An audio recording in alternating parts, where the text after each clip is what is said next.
Hola, mi nombre es Nuria. Pensé que había tocado fondo. Me vendí para salvar a mi hermano. Me convertí en la esclava de un secreto, viviendo una doble vida a merced de mi jefe, el hombre al que odiaba y, en la oscuridad de la noche, empezaba a desear. Mi secreto fue descubierto. La jaula de cristal se hizo añicos y creí que todo había terminado, que el pánico sería mi único final. Pero el destino es un guionista cruel y caprichoso. Justo cuando pensaba que había perdido el control de mi vida, me entregó un poder que nunca imaginé.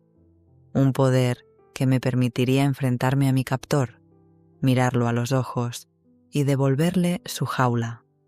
Esta es la historia de cómo la esclava se convirtió en reina, de cómo el poder cambió de manos, pero, sobre todo, de cómo descubrimos que el amor, el de verdad, no se compra ni se vende, se rinde.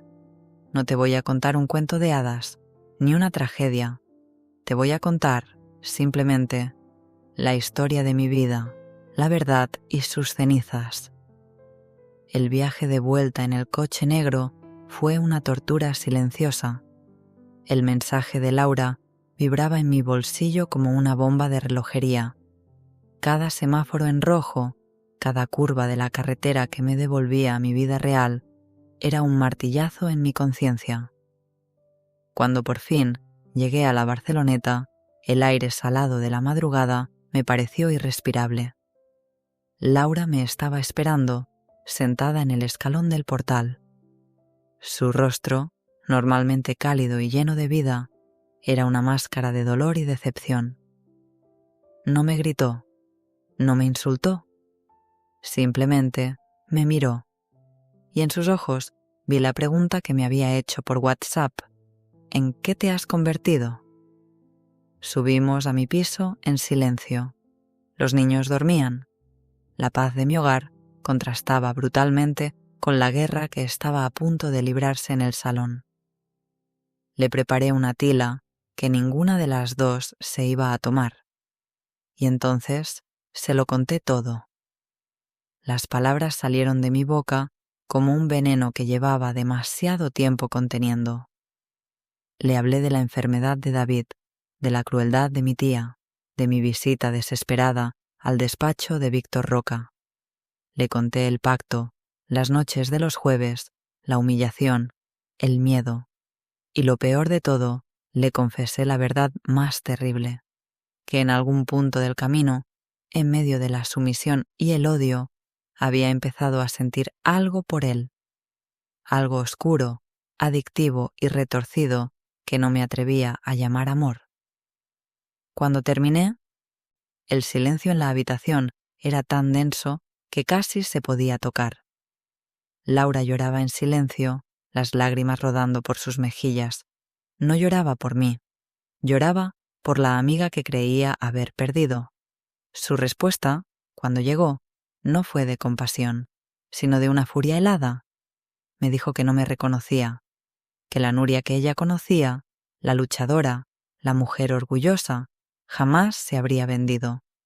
Me acusó de haberme dejado seducir, no por el hombre, sino por el poder, por el lujo, por esa vida que siempre habíamos visto desde el otro lado del escaparate. «Te has enamorado de tu jaula, Nuria», me dijo, su voz rota. «Y no te das cuenta de que la puerta siempre estuvo abierta. Podríamos haber encontrado otra solución. Siempre la hay, pero elegiste la más fácil y la más destructiva».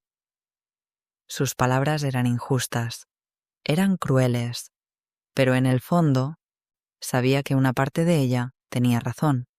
Podría haber luchado más, buscado otras vías, pero estaba tan sola y tan desesperada que me había rendido al primer depredador que me ofreció una salida. Nuestra amistad, el pilar que me había sostenido durante toda mi vida, se derrumbó esa noche. Laura se fue al amanecer, diciéndome que necesitaba tiempo, que no sabía si podría volver a mirarme de la misma manera.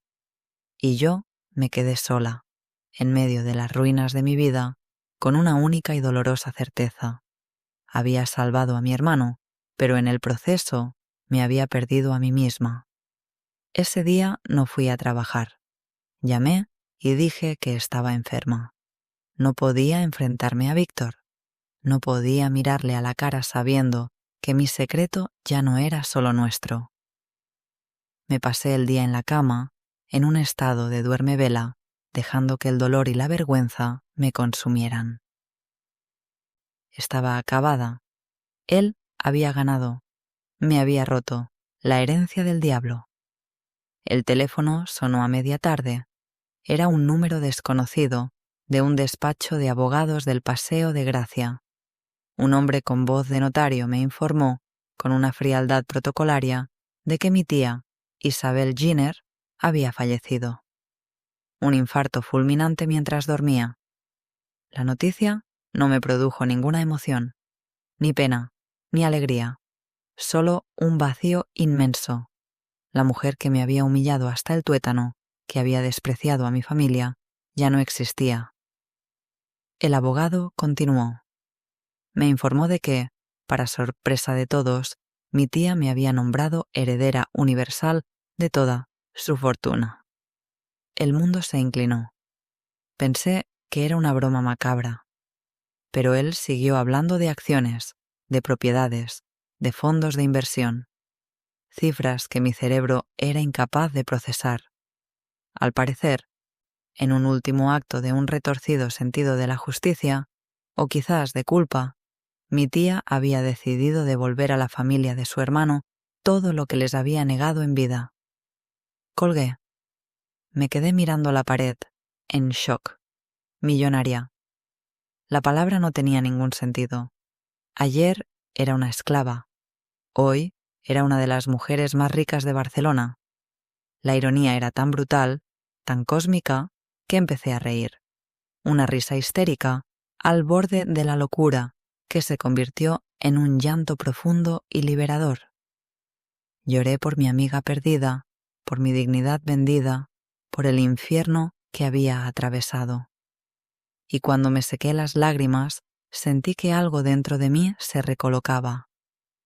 Una pieza de acero frío se encajó en mi columna vertebral. El poder. Por primera vez en mi vida, lo sentía.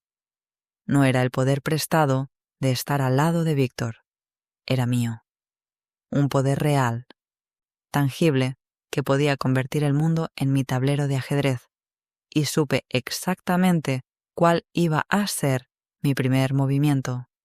Al día siguiente, no me puse mi ropa de empleada. Abrí el armario y elegí el vestido más caro y elegante que poseía, uno que había comprado de segunda mano para una boda. Contraté a un chofer con una aplicación y me dirigí a la avenida Diagonal. Entré en Industrias Roca no como una secretaria, sino como una reina que visita sus dominios. Ignoré las miradas atónitas de mis antiguos compañeros y subí directamente a la última planta. Entré en el despacho de Víctor sin llamar. Él estaba en una reunión con su equipo directivo. Todos se giraron para mirarme, escandalizados por mi interrupción. Víctor se levantó, su rostro una máscara de furia contenida por mi insolencia. «¿Nuria? ¿Qué significa esto?», me dijo. Su voz sonó como un látigo. Caminé con calma hasta su escritorio de mármol. Saqué un talonario de mi bolso, uno que el abogado me había entregado esa misma mañana. Extendí un cheque y escribí una cifra con 6 ceros, la misma que él me había transferido meses atrás. Lo deslicé sobre la mesa, hacia él. «Le devuelvo su dinero, señor Roca», dije, mi voz clara y firme, resonando en el silencio sepulcral de la sala. «Con intereses, si quiere. Nuestro contrato queda rescindido». Me di la vuelta y me dirigí a la puerta. «Y por cierto», añadí, deteniéndome en el umbral para mirarlo por encima del hombro, saboreando el momento. «Renuncio». Su rostro era un poema. La incredulidad luchando contra la furia, la confusión contra un desconcierto casi infantil. Por primera vez desde que lo conocía, Víctor Roca, el hombre que lo controlaba todo, no tenía ni la más remota idea de lo que estaba pasando. Salí de allí y por primera vez en meses sentí que podía respirar. La esclava acababa de comprar su libertad y la guerra, la de verdad, no había hecho más que empezar. El sabor del poder. Mi nueva vida comenzó con la mudanza al ático de mi tía en Sarriá. El lugar, que antes me había parecido un mausoleo frío, se convirtió en mi fortaleza. Deshacerme de los muebles minimalistas y redecorarlo a mi gusto fue mi primera declaración de independencia. El cambio más importante, sin embargo, fue traer a mis hermanos conmigo. Ver a David y a los pequeños correr por los pasillos inmensos, descubrir la piscina en la azotea y elegir sus propias habitaciones fue la confirmación de que cada gramo de humillación había merecido la pena. Por primera vez en sus vidas, no tenían que preocuparse por nada. Y yo, por primera vez en la mía, sentía el embriagador sabor del poder. Contraté a los mejores asesores financieros, me sumergí en el mundo de las inversiones, estudiaba los mercados hasta la madrugada. Descubrí que tenía un instinto natural para los negocios, una audacia que la necesidad había afilado en mí durante años. Ya no era la chica asustada de la Barceloneta. Me estaba convirtiendo en una fuerza a tener en cuenta. Pero en la quietud de la noche, cuando el silencio del ático era absoluto, su fantasma me visitaba. Recordaba el peso de su cuerpo sobre el mío, la forma en que sus ojos azules me desnudaban, el roce de su pulgar en mi sien. Odiaba admitirlo, pero una parte de mí, la más oscura y traidora, extrañaba la intensidad de nuestra conexión. Extrañaba al hombre, no al monstruo, y esa dualidad me estaba volviendo loca. Intenté reconstruir mi puente con Laura. La invité a cenar, le mostré mi nueva vida. Estaba feliz por mí, por mis hermanos, pero una distancia gélida permanecía entre nosotras. Me miraba con una mezcla de admiración y recelo, como si viera en mí a una extraña que se había apoderado del cuerpo de su amiga. Había perdido su confianza y sabía que recuperarla sería la batalla más dura de todas. Mientras tanto, él empezó a moverse. La primera llamada llegó una semana después de mi renuncia. Un número privado. Descolgué y escuché su voz. No era la voz del jefe déspota, sino algo diferente, algo más contenido. Me dijo, con una calma forzada, que teníamos que hablar. Mi respuesta fue fría y cortante. Le respondí que no teníamos nada de qué hablar, que nuestra relación, tanto la profesional como la personal, había terminado. Y colgué. Dejarlo con la palabra en la boca, a él, a Víctor Roca, fue una de las sensaciones más satisfactorias de mi vida, pero sabía que no se rendiría. Un hombre como él no estaba acostumbrado a que le cerraran una puerta. Él las derribaba. La obsesión del depredador. La obsesión de Víctor no tardó en manifestarse. Empezó de forma sutil. Flores, cajas de los mejores bombones de Barcelona, invitaciones a eventos exclusivos. Todo llegaba a mi nueva dirección, un mensaje claro de que sabía dónde encontrarme, de que mi nueva fortaleza no era inexpugnable. Yo le devolvía cada regalo, sin una nota. Luego, la estrategia cambió. Empezó a aparecer. Casualmente, en el restaurante donde yo comía con mis asesores, en la galería de arte a la que acompañé a mis hermanos, en el club de tenis donde empecé a dar clases. Nunca se acercaba, simplemente se dejaba ver, de pie en un rincón, observándome con una intensidad que me quemaba la piel a distancia. Era una guerra psicológica. Me estaba recordando que, aunque yo tuviera el dinero, Él seguía controlando el tablero, que podía invadir mi espacio cuando quisiera. Una noche, la situación llegó a un punto límite. Llevé a mis hermanos a cenar a un restaurante con vistas al puerto. Era una noche especial. Celebrábamos la recuperación total de David.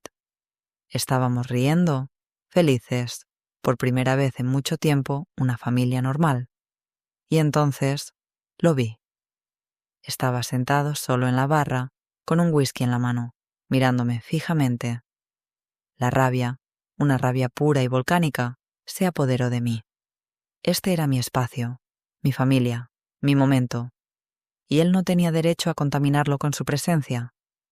Me levanté, pedí disculpas a mis hermanos y caminé hacia él. Mis tacones resonaban sobre la madera del suelo como tambores de guerra. ¿Se puede saber qué demonios quieres?, le dije con mi voz en un tono contenido. Él no apartó la vista de mí. Se bebió el whisky de un trago y se levantó, quedando a escasos centímetros de mi cuerpo. Su altura, su olor, la familiaridad de su presencia me golpearon como una ola. Me dijo, con una voz tan baja que solo yo pude oírla, que me quería de vuelta. Me eché a reír, una risa amarga. Le pregunté si se había vuelto loco, si creía que su dinero podía comprarlo todo. «No quiero comprarte, Nuria», me respondió, y en sus ojos azules vi algo que nunca antes había visto: desesperación, una vulnerabilidad tan cruda que me desarmó por un instante. «Te quiero». La palabra «te quiero» sonó absurda, obscena, en boca del hombre que me había comprado y utilizado. «Tú no sabes lo que es querer», le repliqué, recuperando la compostura. «Tú solo sabes poseer, y yo ya no estoy en venta». Me di la vuelta para marcharme, pero su mano me agarró de la muñeca. Su tacto fue una descarga eléctrica, un recordatorio de todas las noches que había pasado en su cama. «Cometí un error», dijo, su voz ronca. «El peor error de mi vida. Déjame arreglarlo». «Hay cosas que no se pueden arreglar, Víctor», dije, soltándome de su agarre con un tirón. «Hay heridas que no cicatrizan. Déjame en paz». Volví a mi mesa, temblando de pies a cabeza. Mis hermanos me miraron, preocupados. Les sonreí, les dije que no era nada, solo un conocido del trabajo. Pero la noche se había arruinado. Su confesión no me había conmovido, me había aterrorizado, porque el depredador que me perseguía ya no quería mi cuerpo como pago de una deuda. Ahora quería mi alma, y eso era infinitamente más peligroso. El asedio de acero y cristal, mi rechazo en el restaurante, no lo detuvo. Al contrario, pareció desatar a la bestia. Si no podía seducirme con regalos ni acorralarme con su presencia, iba a hacerlo de la única manera que un hombre como él entendía. Iba a declararme la guerra en mi propio terreno. Mi nueva vida giraba en torno a la gestión de la fortuna de mi tía. Mis asesores y yo habíamos identificado una oportunidad de oro, una prometedora empresa tecnológica de Barcelona, pionera en energías renovables, que buscaba una inyección de capital para expandirse internacionalmente. Era una inversión audaz, arriesgada, pero mi instinto me decía que era el movimiento correcto. Puse en ella una parte sustancial de mi patrimonio. Era mi gran proyecto, mi forma de demostrar al mundo y a mí misma que no era solo una heredera, sino una empresaria. La noticia de mi inversión salió en la prensa económica, y entonces comenzó el asedio. 2 días después, un titular en el mismo periódico me heló la sangre. Industrias Roca anuncia su interés en el sector de las energías renovables. A la mañana siguiente, la noticia era aún más devastadora. Víctor Roca había lanzado una OPA hostil, una oferta pública de adquisición, sobre la misma empresa tecnológica en la que yo acababa de invertir. La jugada era diabólica. No era una decisión de negocios. Era un misil balístico dirigido directamente a mi línea de flotación. Él sabía que yo no podía competir con el músculo financiero de su imperio. Su objetivo no era la empresa. Su objetivo era yo. Quería asfixiarme económicamente, obligarme a vender mi participación con pérdidas, arruinar mi reputación antes de que hubiera empezado y forzarme a volver a él, derrotada, para suplicarle clemencia. Mis asesores entraron en pánico. Me convocaron a una reunión de emergencia en mi ático. El ambiente era el de un cuarto de guerra en el bando perdedor. Me hablaron de batallas legales que durarían años, de contraofertas que me dejarían en la ruina. Me aconsejaron retirarme, aceptar la derrota y minimizar las pérdidas. Mientras ellos hablaban, yo miraba a través del ventanal la silueta de sus rascacielos en la diagonal. Podía sentir su presencia al otro lado de la ciudad, moviendo sus hilos, disfrutando de mi pánico. Me había subestimado. Había pensado que, al devolverle el dinero, había comprado mi libertad. Qué ingenua. Para él, todo era un juego de poder, y yo seguía siendo la pieza principal de su tablero. Pero la Nuria que escuchaba a sus asesores ya no era la secretaria asustada que había llamado a su puerta meses atrás. El miedo había sido reemplazado por una furia fría como el hielo. Si quería guerra, iba a tenerla. Pero no en su terreno, no en las salas de juntas, ni en los tribunales. En el mío. Caballeros, gracias por su consejo. Les interrumpí, poniéndome en pie. Aprecio su preocupación, pero esta reunión ha terminado. Yo me encargaré de esto personalmente. La tregua en territorio enemigo. Tome mi teléfono. Mis dedos no temblaban. Marqué su número directo, el que nunca me había atrevido a usar. Contestó al primer tono. Roca, dijo su voz, grave y segura. Víctor, soy Nuria, dije, mi tono tan frío como el suyo.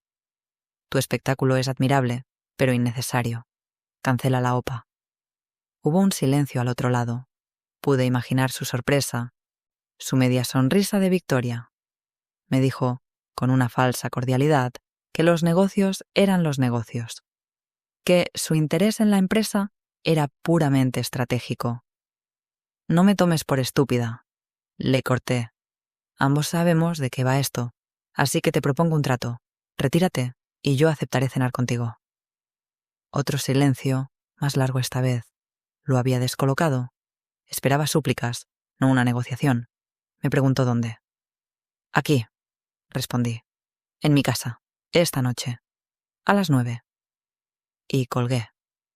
Había recuperado el control. Lo había convocado a mi territorio, invirtiendo la dinámica de poder que había definido nuestra relación desde el principio. Pasé el resto del día preparándome para la batalla final. No elegí un vestido sexy, sino un elegante traje de pantalón de color marfil que me hacía sentir poderosa, intocable. Di instrucciones al servicio para que prepararan la cena en la terraza, pero les ordené que se retiraran antes de que él llegara. Quería estar a solas con él, sin testigos. Llegó puntual. Cuando lo vi entrar en mi salón, el corazón me dio un vuelco. Era la primera vez que pisaba mi mundo, mi espacio. Lo vi pasear la mirada por mis fotos, mis libros, los dibujos de mis hermanos pegados en un corcho. Lo vi observar la evidencia de una vida en la que él no tenía cabida. Y en su rostro, por un instante, vi una punzada de algo parecido a la envidia. Cenamos en un silencio tenso, con las luces de Barcelona parpadeando a nuestros pies. Cuando terminamos, se levantó y se acercó a la barandilla de cristal, de espaldas a mí. «Has ganado, Nuria», dijo, su voz extrañamente carente de rencor. «Cancelaré la OPA mañana por la mañana». Me acerqué y me puse a su lado. «No he ganado nada, solo he conseguido que dejes de intentar destruirme. ¿Por qué, Víctor? Se giró para enfrentarme. La brisa nocturna agitaba su pelo. Sus ojos azules, a la luz de la luna, parecían más oscuros, más profundos. Me confesó que había enloquecido. Que desde que me fui se había dado cuenta de que el silencio en su mansión era insoportable. Que por primera vez en su vida había perdido algo que no podía reemplazar con dinero. Que yo era la única persona que se había atrevido a desafiarlo, la única que lo había visto de verdad, y que la idea de que otro hombre pudiera tener lo que él había despreciado lo consumía. «Te quiero de vuelta», repitió, como aquella noche en el restaurante. «Ya te di mi respuesta», dije, mi voz, un muro. «Entonces, dame una última noche», suplicó. Y la palabra suplicó en sus labios fue el mayor shock de todos. Solo una, no como un pago, no como un contrato, como una elección. Quiero que me demuestres que todo lo que sentíamos en esa cama era mentira. Si después de esta noche puedes seguir mirándome a los ojos y decirme que no sientes nada, desapareceré de tu vida para siempre. La propuesta era una trampa, una jugada maestra de un manipulador experto, pero también era la confesión de su propia debilidad.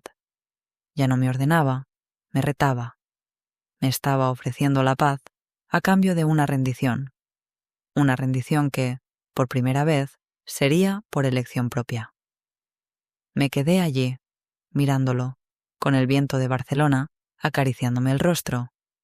Salvar mi futuro profesional, mi tranquilidad y la de mi familia. El precio era una noche.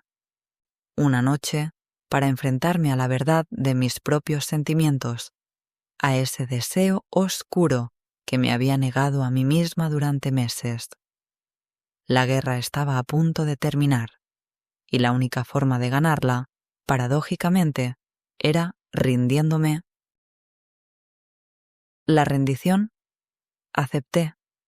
La palabra salió de mis labios como un suspiro, una exhalación de todo el orgullo y toda la rabia que me habían mantenido a flote durante meses. Lo vi en sus ojos, no se lo esperaba. Creía que lucharía hasta el final, pero como él había dicho, esto ya no era un contrato. Era una elección. Mi elección. No me llevó al dormitorio de su mansión, la fría habitación del pacto. Me guió, tomándome de la mano con una delicadeza que me resultaba extraña, hasta su dormitorio personal. Un espacio más íntimo, más humano, con libros apilados en el suelo y una terraza que se abría directamente a las estrellas. Esa noche fue diferente a todas las demás. No hubo órdenes, no hubo sumisión. Hubo una lentitud casi dolorosa, un redescubrimiento. Me quitó la ropa como si estuviera desenvolviendo la pieza de arte más frágil del mundo. Y yo, por primera vez, no aparté la mirada. Lo observé. Observé la tensión en su mandíbula, la vulnerabilidad en sus ojos, el anhelo desesperado en el temblor casi imperceptible de sus manos. Cuando por fin estuvimos piel con piel, no se abalanzó sobre mí. Se limitó a abrazarme, a sostenerme contra su cuerpo, como si temiera que fuera a romperme. Sentí el latido desbocado de su corazón contra mi pecho, y por primera vez supe que era tan vulnerable como yo. «Nuria», susurró contra mi pelo, «perdóname». Y esa palabra, «perdóname», lo rompió todo. Rompió mi coraza, mi resentimiento, mi dolor. Las lágrimas que no había llorado en meses empezaron a brotar, silenciosas y calientes. Hicimos el amor. Pero no fue como las otras veces. No fue una batalla por el control ni una demostración de poder. Fue una conversación sin palabras. Un diálogo de caricias, de besos que sabían a sal y a rendición. Fue lento, fue profundo. Fue el acto de dos personas que se quitaban la armadura pieza por pieza, exponiendo todas sus cicatrices bajo la luz de la luna. Descubrí una ternura en él que nunca habría creído posible, y él descubrió en mí un deseo que no nacía de la obligación, sino de una conexión mucho más profunda y peligrosa. Esa noche, en sus brazos, no me sentí como una esclava, no me sentí como una empleada ni como una enemiga. Por primera vez desde que lo conocí, me sentí como yo misma, y por primera vez en su vida, creo que él también se sintió él mismo. Nos quedamos dormidos abrazados, enredados el uno en el otro. Cuando desperté, la luz del amanecer teñía de rosa el cielo de Barcelona. Él seguía a mi lado, observándome, con una expresión de paz que nunca le había visto. Se acercó y me besó suavemente en la frente. «Buenos días», me dijo, su voz ronca por el sueño. «Buenos días», respondí. Nos quedamos en silencio, mirándonos. Era el momento de la verdad, su desafío. Tenía que mirarlo a los ojos y decirle que no sentía nada para que desapareciera de mi vida para siempre. Pero cuando abrí la boca para hablar, las palabras que salieron no fueron las que él esperaba, ni las que yo esperaba. «Estoy embarazada, Víctor. El legado de los Roca». El silencio que siguió a mis palabras fue el más absoluto que he conocido en mi vida. Vi cómo el color desaparecía del rostro de Víctor. Vi una tormenta de emociones cruzar sus ojos azules, shock, incredulidad, pánico y finalmente algo tan abrumador y tan puro que me dejó sin aliento, una alegría salvaje. «¿Qué?», fue lo único que acertó a decir. Se lo repetí. Se lo había confirmado el médico esa misma mañana, justo antes de su llamada. La noche de nuestra última y brutal confrontación en su apartamento, la noche en que me había vuelto al abandonar, había dejado una semilla, un ancla. Se levantó de la cama, caminó hasta el ventanal y se quedó de espaldas a mí, mirando la ciudad que despertaba. Temí su reacción. Temí que pensara que era una trampa, una mentira para retenerlo, ahora que era yo la que tenía el poder. Pero cuando se giró, estaba llorando, sin sollozos, solo lágrimas silenciosas que rodaban por sus mejillas. Se arrodilló junto a la cama y enterró su rostro en mi vientre. Sentí sus lágrimas calientes mojar mi piel y escuché las palabras que sellaron nuestro destino. Me susurró, con la voz rota, que era la única cosa buena y pura que había hecho en su vida, que no me merecía, que no merecía a nuestro hijo, pero que juraba por la memoria de su padre que pasaría el resto de su vida intentando ser digno de nosotros. Y en ese momento, en esa habitación inundada por la luz del amanecer, toda la rabia y todo el dolor se disolvieron. Lo levanté y lo besé, y esta vez el beso no tenía el sabor de la lujuria ni de la rendición, sino el de la esperanza. Nuestra historia no fue un cuento de hadas. Nació de la desesperación, de un pacto inmoral, del orgullo y de la humillación. Pero a veces, de las cenizas más oscuras, puede nacer el amor más fuerte. Laura volvió a mi vida unas semanas después. Le conté la verdad, toda la verdad, y en su abrazo de reconciliación supe que había recuperado a mi ancla, a mi hermana. Víctor y yo no tuvimos una boda de ensueño. Nos casamos en la intimidad, con mis hermanos y Laura como únicos testigos. Vendimos su mansión del Tibidabo, esa jaula dorada que había sido testigo de tanto dolor, y nos mudamos a una casa cerca del mar, lejos del ruido y del poder. A veces, por la noche, cuando lo veo dormir con nuestro hijo en brazos, pienso en el camino que hemos recorrido. Pienso en la secretaria asustada y en el jefe déspota. Y me doy cuenta de que ambos tuvimos que perderlo todo para encontrar lo único que de verdad importaba. Él tuvo que aprender que el amor no se puede comprar. Y yo, que el orgullo, a veces, es un lujo que no te puedes permitir. Nuestra historia no está escrita en un contrato, sino en las cicatrices que nos hicimos y que, juntos, aprendimos a sanar.